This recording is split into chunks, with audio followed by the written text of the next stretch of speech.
All right, hello and welcome everybody to Outdoor Asylum. Hope everybody is doing well. Here with Dusty McDaniel again. Got producer Jake Seipert with us. Glad to be back. We missed an episode last week. Supposed to have our man Brian Shanks on here, but day before the podcast, Brian started having some abdominal pain. He went in to see the doctor and had an emergency appendectomy that same day. So that kind of I think he was faking it. He was faking it. Well, I wanted to do like a live broadcast from his hospital room while he was on the meds, but he would not agree to it. But while we had him drugged up, that would have been an interesting podcast. We could have had some fun with that. But he heard Jake's beach story and realized he couldn't top it, and so no pun intended. So he decided he would just figure out a way out of the podcast. Yeah. In case you guys missed the last one, Jake happened to have a bad experience. Walked in and saw a family member not fully clothed. It was a bad experience, and so Brian may have decided just to run from this podcast after something like that. I can't do that anymore, so I can't be a part of this. So. Sorry, Brian. Yeah, Brian, come back if you're listening. Brian, get better. Come back. We love you. We had a lot of listeners that I think had some nightmares after that. It was It's kind of like having a podcast about serial killers and things like that. People lost a little sleep after that one. You know, it's just a traumatizing. Nobody lost as much as I did. And anyway, we can move on. So, all right. We'll wrap that up. All right, man. So, and two guys, say it every time. You guys will hit that like and subscribe button. That would really help us out a lot. We would appreciate it. So, please do that. Do that right now. Stop everything that you're doing. Hit that button. We really appreciate it. So, it's hard. Even if it sucks. Exactly. Make somebody suffer with you. Well, we always say, if you like this podcast, recommend it to a friend. If you hate it, recommend it to an enemy. Let's just keep this thing going. So we're wanting to talk about hunting. It is 125 degrees right now in Arkansas. So it's kind of hard for me to wrap my mind around the fact that we got, we got dove season coming up. Now we had the drawings for the deer permits around Arkansas. The WMA muzzleloader and modern gun draws went in and got drawn. We got muzzleloader. We didn't get gun. We do the group thing for everybody in camp, and so we did get muzzleloader for one. And then the Fed NWR gun permit goes August 1st. If you do those on NWRs for purchase. I was unsuccessful on my state draw, but I did go pick up a leftover. I was going to say leftovers went on the website 2 days ago. It was a couple days ago, yeah. So there's still some on there. It's kind of cool to see the numbers on those because they'll tell you how many we're given. Like they give like 250, 300 out per. And you might have 10 left at this one or 50 left at that one. Or I think Pine Tree WMA had like 100 left. Like nobody wants to go over there. And there's some big deer over there. So I don't know why. That's actually a really good area. But yeah, so we got drawn from muzzleloader. Some of those, sometimes you use them, sometimes you don't, honestly. So those of you that do get them, don't think that means there's that many people out there that are not. A lot of people get them as backups. A lot of people get them just to try and get them to have somewhere to go. Weather can change that. People's plans change, so you shouldn't have too many problem getting them. But, yeah, they had that drawn, which also means dove season is 5 weeks away. Maybe. I mean, now's when you need to throw out some seed, throw some seed out. Cracked oyster shells. Right. Cracked oyster shells. But, what's the rules on baiting? Just farm normally. You don't have any issues. Yeah, the true. So not how do you normally farm, astray, not leading anybody astray. Spread your seed. Game and Fish says to follow normal farm practice, and they will actually reference the co-op's farming guide. So those of you that are curious, plant how to do the weed, the tilling, when you can plant, when you can cut it, how many days before, pounds per acreage. Go to the co-op or get online at a U of A co-op extension, and it will actually tell you exactly what to do. There's so many pounds of seed per acre you can plant, you can disc, how long you can cut it, manipulate it before. It's like 10 days is the kind of the rule. You can normally get in there before season opens and do something again. Basically disc it up, plant it, and then you can do like a bush hog or re-disc so many days under farming practice. Yeah. And that's it. But that's just follow the co-op. Yeah. Is if you have that freak accident where you're harvesting and you dump out this huge amount of seed. It happens. Totally by accident. How long is it that, has to pass or what needs to happen before you're legal to actually hunt that area? we have certain situations that might have or might not have happened in the past where somebody actually dumped a bucket of residential bird seed Oh my goodness! on the corner of the road, and everybody was parked there, and they saw that and come out in the field. Of course, they didn't find anything in the field, but then they pointed that, and they were like, "That's molded bird seed." But so, that's when they tell you walk around. If you pay for hunts, if you go on these guided field hunts or buddies, walk around your area. Yeah, and it's not because you think somebody did you wrong. You literally just never know. Yeah, you don't. You have to pay attention. I have heard stories of family members who got pissed off because Uncle Johnny was farming the field for dove hunting and went out there in the middle of the night before and spread birdseed out, and could then called a anonymous deal. So that stuff does happen. But if it's your field, follow farm practices. If it's not yours, if it's a pay hunt, hey, check your area, walk around it, make sure you don't see just seed lay on the ground. It's not worth it. A few doves, not worth the tickets they'll give you. It's like you said, it's kind of like boxing in marriage. Protect yourself at all times. Walk around, make sure everything's on the up and up. So, Jake, are you set to go? You got a place you normally dove hunt? Or? Yeah, we usually just somewhere around my dad's house. We'll get close to gravel road, not too close, like how far, 45 feet. Is that as close as you can get? So many feet from the center line. You have a county road, if it's county or not. Is it Milo corn or anything? Just gravel road. They go the gravel road. Find a good power line, and if you don't have too many shells, you can wait till those doves line up on that power line, and you can save a lot of shells that way. Water. Not legal, but water. They got to go to water just like any other animal. That's the best dove hunt, and I really haven't done a lot of it in recent years, but the best dove hunting I ever did, we had an area back home where I grew up that it had tons of acres of Milo, but it had not been harvested. Like they were a little late getting the crop in. There was no harvest of the Milo, so we couldn't really get out there in the fields and hunt. But we found the watering hole. It was dry, and we found where that watering hole was, and oh my goodness, especially if it's sandy. If it's sandy around the bank, like any river with sandbars, and you've got good crop next to it, if you want to scout, motor up down that river at dawn, at dusk, and see where birds are coming in and out, walk up on the sandbars, and you laugh, you find the tracks walking down. Like, you'd be surprised. You can have some amazing hunts just on the river, on these rivers and lakes and oxbows around farming practice. Doesn't have to be your fields, just public. The water runs through there, and people do. There's some public fields now. They started that 3 or 4 years ago. I know in some of the refuges, there's some publics. They plant some sunflowers and stuff. They banded a few doves too over the last few years. They've been doing that. I killed one.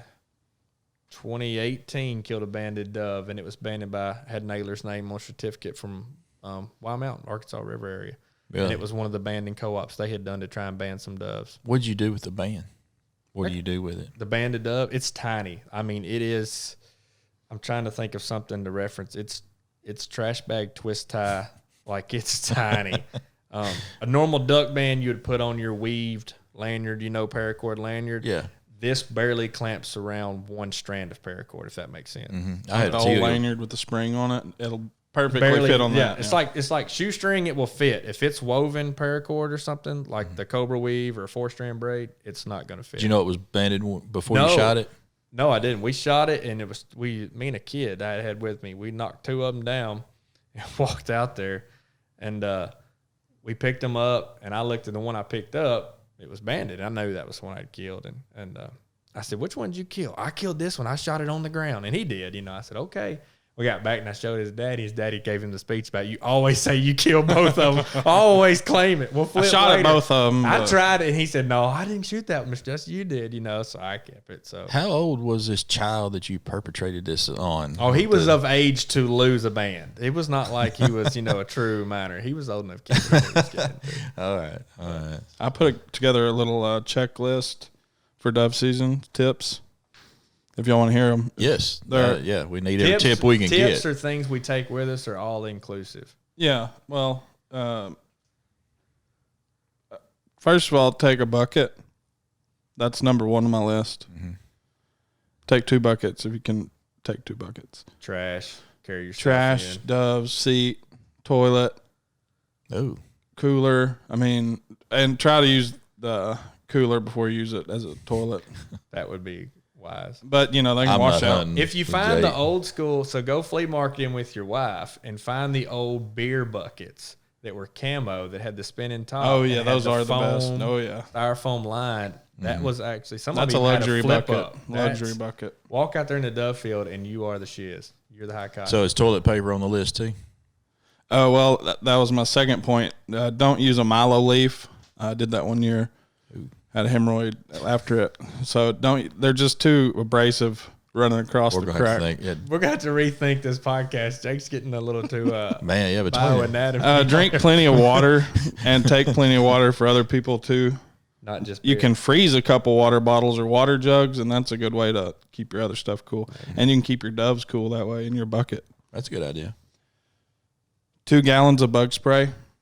Thermacell. 2 gallon? Yeah, Thermacell. at least 2 gallons. Thermacell. They can't keep up. Thermacell. You're running around. Thermacells are good for your home base, though, where your bucket Hang is. off your bucket. Yep. Sunglasses are good to have. Always. Like you were saying, find a dove field somewhere. You can usually ask around one of these Facebook groups or something, or a friend will usually know somebody. There's a lot of pay shoots, and they're legit. Most of these guys scrutinize themselves, submit their plan to the Game and Fish. They get approval. You know, it's a commercial deal. They advertise, so it's not. Most of these are on the up and up, and they have some really good kills. I mean, they do some. Yeah, most of them. Yeah, most of them put money into it. Yeah. That's why they have to charge something to get their money back out of it. What else you got? A dog safety. If you take your dog, don't let them overheat. Yeah, Don't let that's a them get great shot. point. Make sure everybody around you knows not to shoot your dog. Yeah. Yeah. Know when to leash your dog and just let them sit this one out because it does get hot. Shade. Those black labs out there in that sun too. If you're at a hay bale, put them on the front side with the sun. Put them on the back side, stuff like that. Yep. And take snacks. I always have that rule though. Take plenty of snacks anywhere you go. Always. Yep. Those are good tips. Thank you. Those are good tips. Snacks being the most important, but those are good tips. Quality snacks too. Answer me this question. I've not done just a ton of dove hunting since we've had these collared doves that were the Eurasians that we see around town occasionally. How much of that? How many opportunities are we getting at those in the field? I don't see them, and I don't know if you hunt closer to town, if it's a river flyway. Most of ours are the true, eastern mourning dove, the smaller ones. Is it a Eurasian a cross between a dove and a pigeon, or is it actual? What is it? Is it a form? I don't know the science on that. So we were on a sandbar the other day, and a white pigeon landed like 20 yards away from us. I don't know if that's a good sign or a bad sign. This is the same guy that had a blonde mallard on camera just randomly shooting a field one day. Said, "Hey, I'll film these ducks getting up out of it," and takes a picture of this gorgeous blonde mallard. Yeah, you just keep finding these. Unicorns are attracted to me like that. But I hope it was a good omen. It was weird seeing a white pigeon on the White River in Georgetown. I guess there was probably a wedding or something close, and they probably released one, or maybe it had a message on its leg. White pigeon or white dove? It was a pigeon, which we never see any pigeons down there, so I don't know. I know the place we used to hunt closer to town, right outside Little Rock on the river, and it's private ground. It was nothing to get a little pigeon shoot in. They would cross over, and they love mojo doves. They love the mojos. There's a guy I know. He's doing a lot of competitive duck calling, and I know I've seen on Facebook where he does a lot of this hunting pigeons. Pigeon hunting's gotten north. huge. Yeah. Oh, and he shows videos of it. I mean, these are huge flocks of pigeons that come sailing It's in really there. big in the It looks UK. like it's a lot of fun. Yeah, it's really big in the UK. Yeah. They will set up on like the barley fields and stuff, like set up like we set up dry field duck hunting. I mean, they have decoys, they have robos. Mm-hmm. They set up strings where a decoy will like float down a string and come. But they kill like 56. I mean, like they'll have shoots, and kill them. That'd be my job to work the little mojo on the string or decoy on a string. My buddy's grandpa used to take us to the Neutrino plant over here in Searcy, like in the middle of town, and we'd have BB guns, and we'd load up on pigeons. Oh, yeah. That was fun. Oh, yeah. We didn't have any big groups come in, though. Long before PETA became a thing, you could always go find an industrial complex that had a pigeon problem and get a kid some Red Rider practice. Always. Yeah. Always. The good old days. What about eating dove? You guys like to Powerline bird. Yeah, I mean, I'll eat them that opening day. That's about it. Do you like them? I kind of like them. A lot of people are like, I oh love man, them. just It's a lot more. It's not near as dark meat as duck breast. It's a lot lighter, a lot like a speck, I guess it reminds me. More tender and light like a speck, a teal.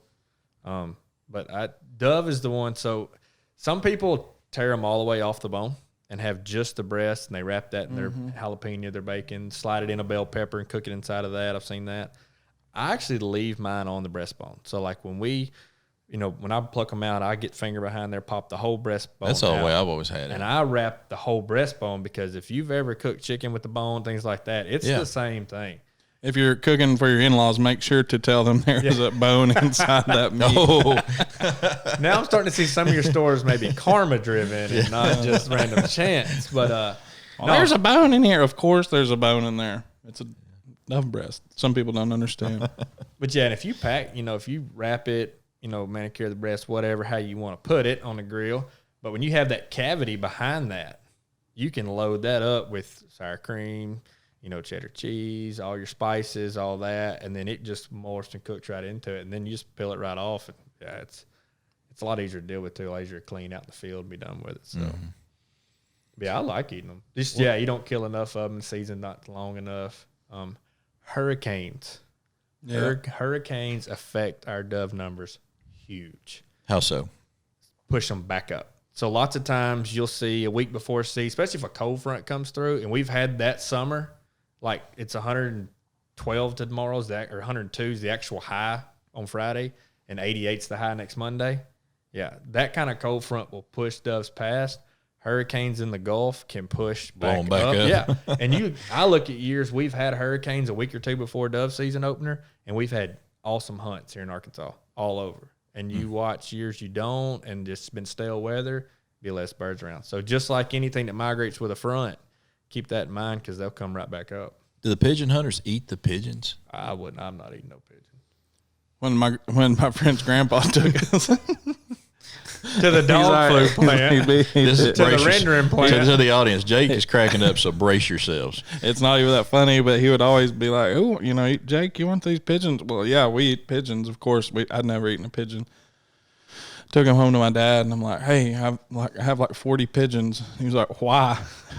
It's like, we don't eat pigeons. We ended up giving them away to somebody that did eat them, so it worked out. Some people do eat them. I've seen what they eat. I think it's a dove. I mean, it's just a bigger dove. Working in manufacturing, I've seen what pigeons eat and waller in and everything else. I'm good. But we're eating dove. I mean, that's kind of the same thing. And a lot of people kind of have a hang up on that, with it being the bird of peace and what it says about doves in the Bible and stuff like that. But I always like to eat. Well, of course, they wrap them in bacon. I can get a rock if you wrap it in bacon. People used to say when they'd eat duck, how do you eat duck? Well, I wrap it in bacon and jalapeno and cream cheese, and then I throw the duck away and eat the jalapeno, bacon, and cream cheese. Exactly. So. The one thing I have not shot, I had an opportunity to do it once, or at least they asked me if I wanted to hunt them. We were out in North Carolina, was swans. And I'm like, I'm afraid that if I shoot the bird of love, that something bad romantically will happen to me and my relationship with my wife. There'd be some kind of bad karma coming out if I shoot a swan. They have always said speck is the ribeye of the sky, but the trumpeter swan is the fillet. So I would, really, yeah, they say it is very good. A lot better than ringneck soup you've had. So we're in Little Rock by a pond. I saw a swan. I should have grabbed that joker. They say out west, Texas, stuff like that, where they hunt them, western Oklahoma, Texas, where they get the big groups and all that, they say that it is very fine eating. They say it is. They say the meat's actually gorgeous, tender, like it's good. I have had ringneck soup. Yeah, I was hungry. It was good. Wasn't nearly as bad as what I thought it was going to be. You put enough seasoning, tomato, and everything else in there, you probably didn't taste the ringneck at all. It was just in there for substance. All right, so, the Game and Fish had a meeting the other day talking about, we had Luke Naylor and Tim Willis on here last year. We were talking about the projects trying to save some of the green tree habitat. Some of the flooded timber here in Arkansas has really suffered because of water damage from not, putting the water, leaving it on there too long. We've had a lot of tree death. And so they were partnering up with Ducks Unlimited to try to improve it and get better water drainage out of these things, and really some very big projects that they had going. They talked with us on that, and if you didn't see that podcast, be sure and find that and check it out. It was really, really interesting. Corey Dunn from the Game and Fish stopped by yesterday to give me an update on it and talked about some of the work they're doing with hurricane management system here, their Green Tree Reservoir. So what Corey, what came out of that meeting? Corey from DU has been really chartering chapter, whatever you want to call it, pushing the initiative for DU to join in, and DU's joined in and help them get some funding for these projects. But you can find it on YouTube. So every commission meeting, so everybody needs to make sure the commission is separate from Game and Fish. Game and Fish is still a state agency. The commission is the appointed board of commissioners who kind of help watch over it. So make sure everybody understands. So Game and Fish came to the commissioner meeting to propose everything, where they're at, and they give an update. So go find that on YouTube, the July one.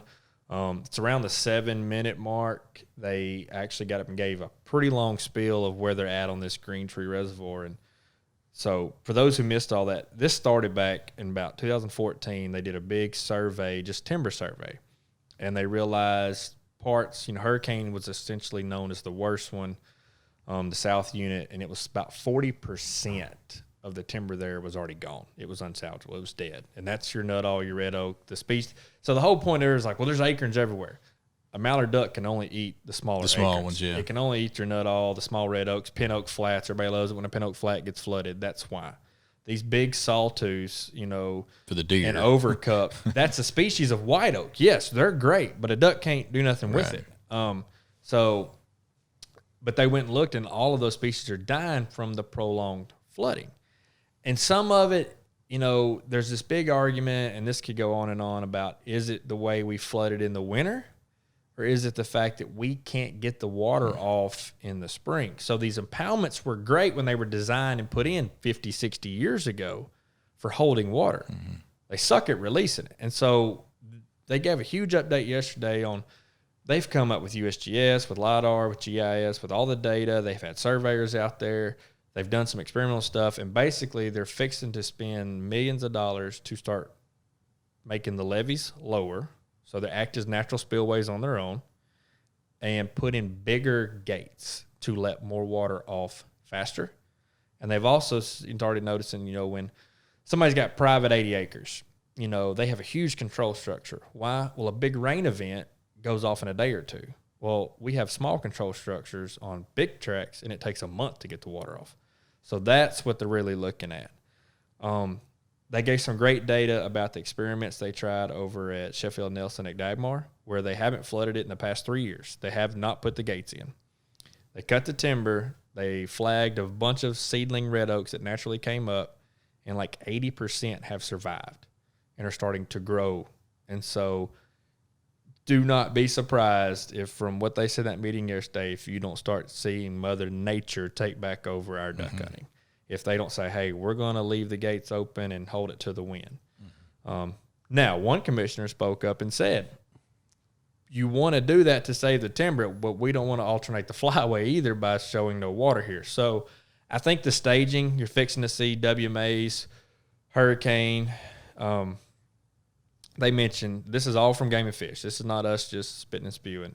This is all from that meeting. You can go watch the whole thing. Game and Fish said that Henry Gray's the first one. The South unit will get the attention the first. They've already started stuff at BioDeview, WMA, Earl Buss, and then Dave Donaldson. And that those are going to be the first three, and it's going to trickle down. The Dagmar thing they did was not really messing with any levees and gates because it doesn't have any. It's got some low water levees already and just one really main gate. That was a timber attack. They went and cut all the bad timber, opened it up to let new growth come in, and it worked. Places they can do that, that's a quick fix to get timber regenerating. But the neat deal was talking about how they're going to take out old gates, put in bigger gates that they can control, stagger flooding. The rise and the fall will be some more, which is what ducks like. They can feed in that better anyways. I think they realized a lot of the timber was too deep anyways because the levees were so high. So they talk a lot about how they didn't look at elevation on one WMA. They got elevation from all of them and looked at how to flow the water down, because the rivers that the duck hunting world follows in the Delta is the Cache, the White, the Black, and yet they all come together. And so it was really working together to flow it all the way and have controlled systems, and they realized their infrastructure could not do that. So they announced, I mean, it's millions fixing to be spent. I was looking at written down some of the thing what they're doing just over here at Hurricane is the total cost. I think they said $2.8 million. Yeah. So you had 1.6 approved from the commission, and then the rest was picked up with a partnership with Ducks Unlimited and the Game and Fish. You got them a grant for $1 million, and some of that they've already spent some money. So people saw the ditches being cleared at Dave Donaldson a couple years ago, Black River, and there was a big stink about that. Well, you cleared this out, you cleared buckbrush, it was habitat. You ran the mulchers through there. You hear them talk about we did some mulching, but that is to simply help get the water off during the summertime, during these heavy rains, so it does not kill the young saplings they're trying to get to grow, because this is not an overnight thing. And so you're talking about the lifespan of a tree, from a sapling to taking 20, 30 years just to get to be a solid, healthy tree. Some of them don't start producing acorns till they're 30, 40 years old. I mean, this is a generational That's a long time. change. And so some places are gone. I think they even admit in that meeting, the south part of Hurricane, they're fixing to tear out levees, tear out gates, and give it back to Mother Nature to heal herself, that it won't be considered a GTR even anymore. It's just going to be, if the river floods it, it floods it. If it don't, it don't. It's that far sad. gone. Yeah. But at the same point in time, you have to give a little credit of they're doing something. They've realized there's a problem. They're going to attack it. It may not be the best thing for a duck hunter in the near future, but over time, hopefully this is the right direction. It's really neat to follow.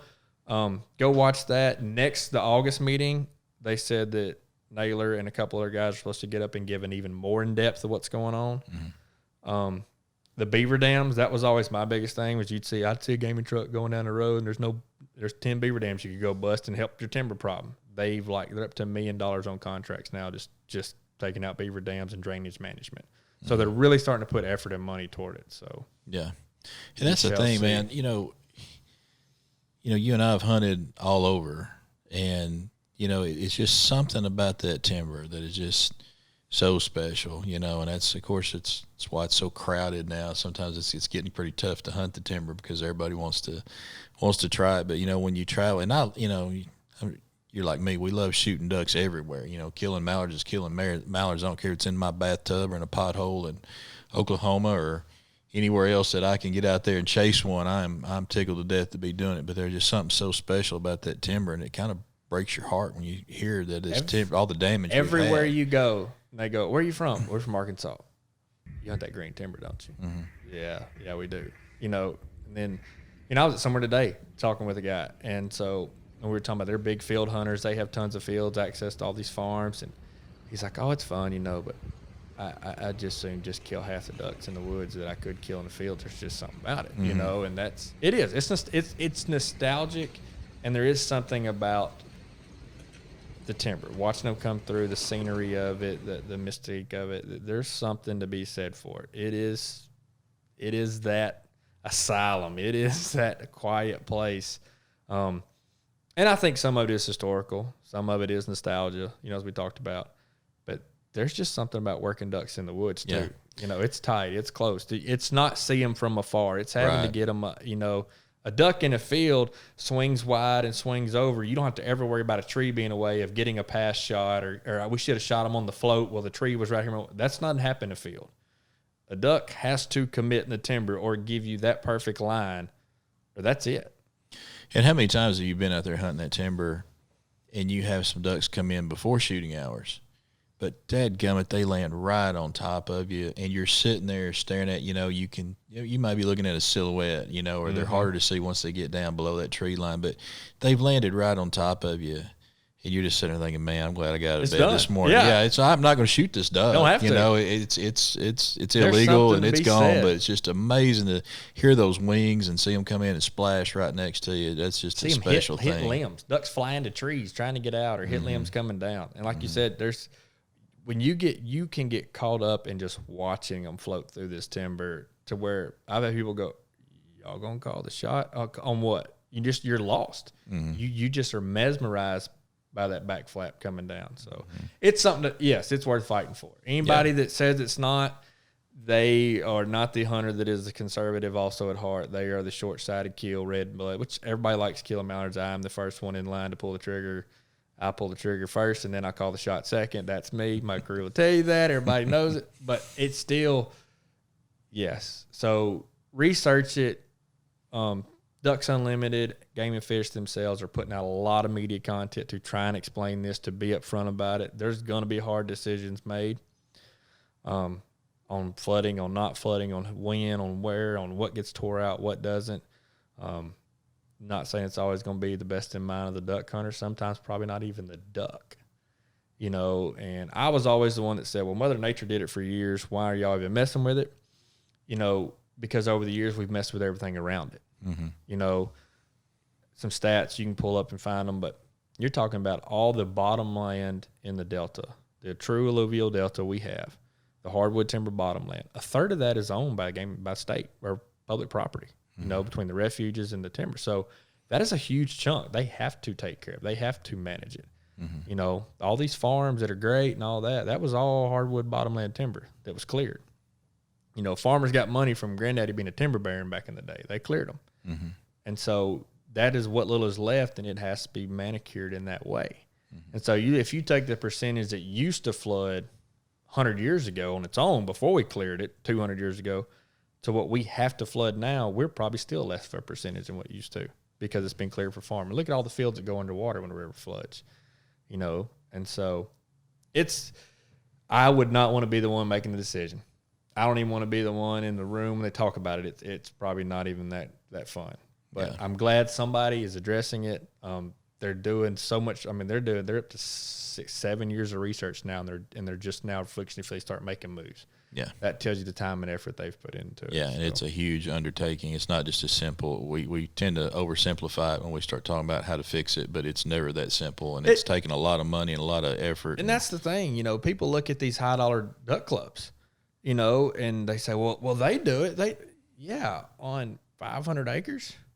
One WMA is 10 times the size of that, and they got 8 or 9 of them in this Delta region to manage that have hardwood timber.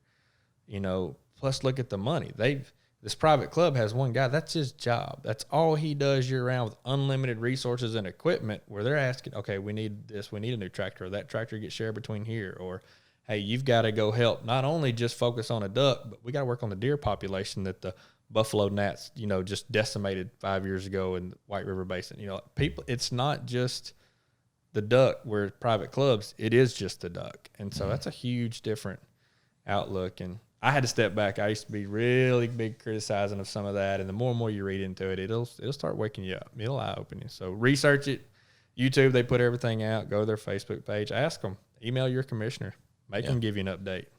So. Yeah, this gives us some good topics, too, for we'll probably cut this one off here, but we got some good topics coming up here in the future. We need to talk about Arkansas. We were talking about what makes Arkansas so special with this green timber.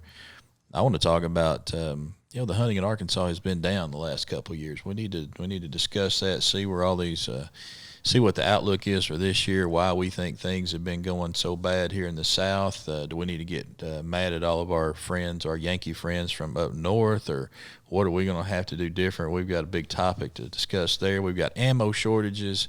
We got new equipment, new gear coming out, expensive waders that cost more than the truck I'm driving. So, we got a lot to talk about. So you could, going back to this current state of duck hunting, and from last podcast, if you watch, I had a guy, Joe Marzark, who's a Air Force guy, messed with me. They were all really, got in depth about the nocturnal stuff. And he messaged me and said, hey, we listened to that.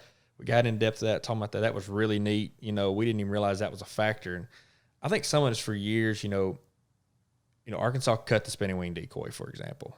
Biomeda went to, 4 duck limit instead of 6, with 3 mallards and a trash or whatever.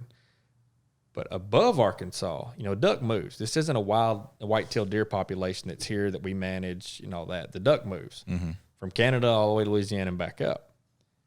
Go look at the other states above us. Start in Canada, 5 to 6 mallard limits, all-day hunting.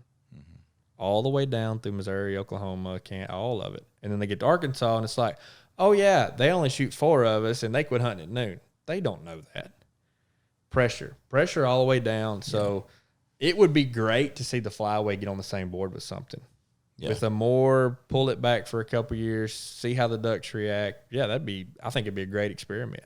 Yeah, and not just to make it better for us here in the South, but to make it better for everybody. It would. You know, we tend to get mad at what the people north of us do without being very considerate of what's happening down in Louisiana, you know, because by then we've lost them, or, you know, maybe they'll come back. But anyway, that'd be a good topic for future conversation. We need to get on that. Like I said, ammo shortage, equipment. We got a lot of stuff to talk about in some upcoming podcasts. And the ammo stuff right now is, you're starting to see a little bit come back on the shelf.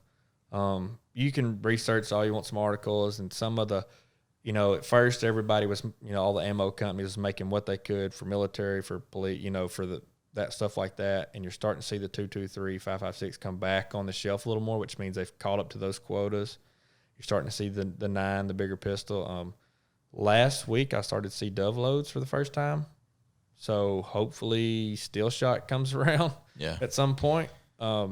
But it's a shortage. I don't want to have to shoot shovelers and Mallard Drakes with my AR. I'm just kidding. Don't nobody write in a comment. But it's not just, the plastic for the hulls, the resin that molds those, the steel itself. There's shortages, stuff sitting in embargoes on ships, and you start looking at who normally has pallets laying everywhere, going to that store, and they've got 1 or 2 cases, and they'll tell you too. So. Yeah, could be crunch time. Well, guys, listen, appreciate you guys being with us. Dusty, Jake, thanks, guys, for being here and shooting the bull with us. Jake, thanks for having us. Enjoyed the Doves tips. Like I said, we're not going to talk about the family incident anymore. It's officially put to bed. Thank you. And guys, you guys come back and join us next week on Outdoor Asylum. Don't forget your bucket. Don't forget your bucket.